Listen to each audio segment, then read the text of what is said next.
One of the best ways to understand the aquifer is to actually go down into one of the thousands of caves we have here in the Texas Hill Country.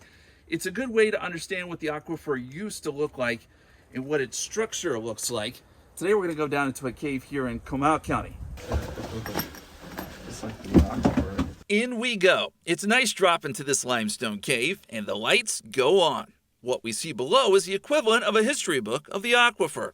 So at one time, the cave was filled with water, and then as the water levels have dropped over geologic time, it's left these relics of conduits that move water through the system and that. And so these caves allow us to look at the fabric of the limestone to understand better how groundwater moves through the system, how it goes from recharge to discharge. This cave was probably formed millions of years ago, which brings us back to that word again, karst. Karst is a landscape that's characterized by sinkholes and sinking streams and caves and springs.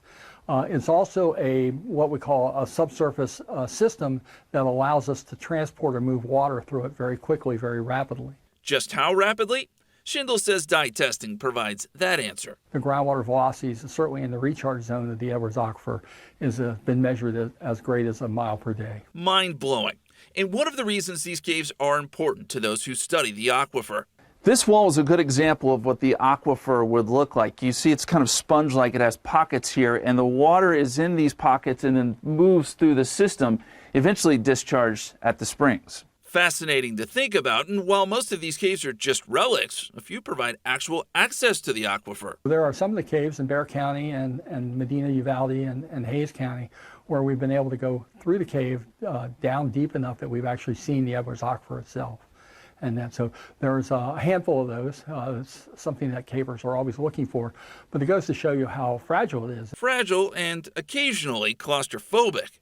Like many caves in the Texas Hill Country, this has a lot of tight spaces that we've been crawling through, but it opens up into bigger rooms like this one. Past that, we come face to face with this guy, a tricolor bat, an example of the cave's fragile ecosystem. This is a small species, though, compared to what likely called this cave home in the past. There's been some excavation in the cave by scientists, and they've found that there are teeth of animals like mammoth, a baby mammoth, that were probably killed and drug in here because they probably didn't come in through the entrance. After all, these cave systems are vast and can, in some cases, go on for miles. Not something we'll be testing today. We make our way out, leaving with more knowledge than we arrived with.